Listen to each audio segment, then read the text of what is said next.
تو ایران میں صرف یہ قباحت ہوتی ہے کہ بھی آپ کے جو پیسے ہیں وہ کیسے آئیں گے. اگر آپ نے وہاں سے پروڈکٹ خریدنی ہے تو ایرانی بزنس مین کو آپ کیسے بھیجتے ہیں, کیونکہ ایران میں امریکن سینکشن کی وجہ سے کوئی بینک موجود نہیں ہے, انٹرنیشنل کوئی بینک نہیں ہے, انٹرنیشنل ٹرانزیکشن ہوتی ہی نہیں ہے. تو پھر اس کے راستے ہیں, یہ کنسلٹنسی کا حصہ ہے. پھر میں آپ کو بتاتا ہوں کہ آپ پیسے ناجائز طریقے سے حوالے کے ذریعے پیسے وہ غیر قانونی ہوتے ہیں. قانونی طور پہ بھیجنے کا کیا طریقہ کار ہوتا ہے, وہ میری کنسلٹنسی میں آئیں گے تو پھر میں آپ کو ساری تفصیل بتاؤں گا. کارگو کیسے بھیجتے ہیں, کارگو کہاں سے جاتا ہے, کیسے جاتا ہے, آپ کے لگیج کیسے وہاں پہ پہنچتے ہیں, اس کی کسٹم ڈیوٹی کیسے. دیکھیں ہو رہا ہے نا کام. اب یہ پچھلے دنوں انہوں نے کوئٹے سے کنٹینر بھر کے آم بھیجے ہیں, تو یہ غیر قانونی تو نہیں نا کنٹینر جاتے, یہ قانونی ہے. اس کی کسٹم ڈیوٹی ہوتی ہے, اس کے ٹیکسز ہوتے ہیں, اس کے کسٹم کلیئرنس ایجنٹ ہوتا ہے, وہ سارا کچھ اس بارڈر پہ کرواتا ہے, تو پھر آگے جاتے ہیں. یہاں پہ میں ایک اور آپ کے سوال کا جواب دے دوں کہ میرے ایک دوست نے مجھے کہا تھا کہ ہم اپنے بچے کو بائی روڈ جو ہے وہ آذربائیجان بھیجنا چاہتے ہیں, تو کس طریقے سے. دیکھیں یہ آذربائیجان کا جو ہے نا وہ سیٹ اپ میرے پاس فی الحال تو نہیں ہے, لیکن میں نے ان کو گائیڈ کر دیا تھا کہ کہاں سے کیسے جانا ہے, کس ویزے پہ جانا ہے, آذربائیجان کا ویزا. لیکن اس کے لیے سب سے میجر جو بات ہوتی ہے نا وہ یہ ہوتی ہے کہ پہلے آپ یہ پتہ کر لیں کہ بائی روڈ کے جو آذربائیجان کے 1 2 3 جو ہے نا رشت کے ذریعے, گیلان سے رشت اور رشت سے ستارہ یا وہ جو بارڈر ہے وہ اوپن بھی ہے کہ نہیں ہے. بعض اوقات دوست ہمارے ایک لمبا سفر کرنے کے بعد وہاں پہ بارڈر پہ پہنچتے ہیں, لیکن پتہ چلتا ہے کہ وہاں پہ اپڈیٹس جو ان کے پاس نہیں ہوتی, تو وہ اویئرنیس آپ کے پاس ہونی چاہیے, پھر آپ آذربائیجان جاتے ہیں.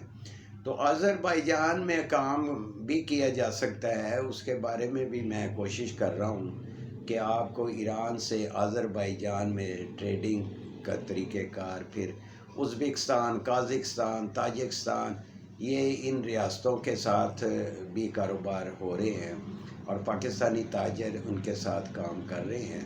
حال ہی میں ایک تاجکی بزنس مین لاہور آیا تھا, میرے ساتھ اس کی ملاقات ہوئی, اور وہ یہاں سے ویجیٹیبل میں آلو پوٹیٹو خریدنے کے لیے آیا تھا.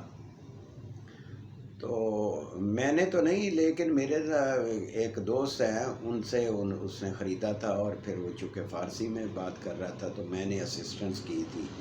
تو ان ریاستوں کے ساتھ بھی کام کیا جا سکتا ہے انشاءاللہ, اس کے بارے میں بھی بتاؤں گا. ایران کے جو حالات اس وقت چل رہے ہیں وہ سے یہ میڈیا کی طرف سے جو ملتے ہیں نا آپ کو اپڈیٹس ملتی ہے, یہ بڑی خطرناک ہے. گراؤنڈ ریالٹی دیکھنی ہوتی ہے کہ آپ کے پاس کریکٹ انفارمیشن ہونی چاہیے.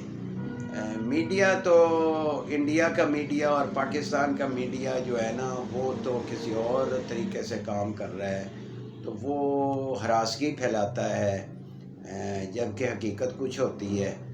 تو انشاءاللہ میں آپ کو گراؤنڈ ریالٹی پہ بھی آپ کو انفارمیشن ڈلیور کروں گا.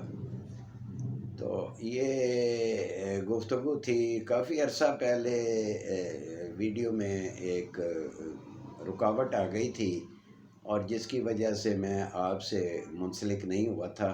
بعض دوست جو ہے نا وہ ہمیں چھوڑ جاتے ہیں, چھوٹے سے اختلاف کے ساتھ چھوڑ جاتے ہیں, تو ان کی مرضی ہے جی.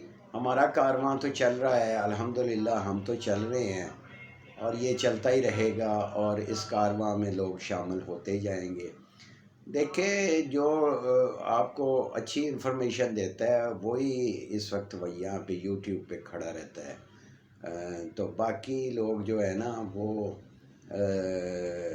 ایلیمینیٹ ہو جاتے ہیں.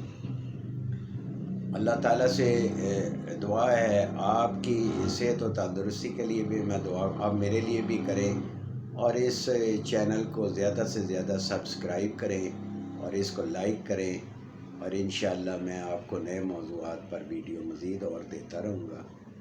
اللہ نگہبان۔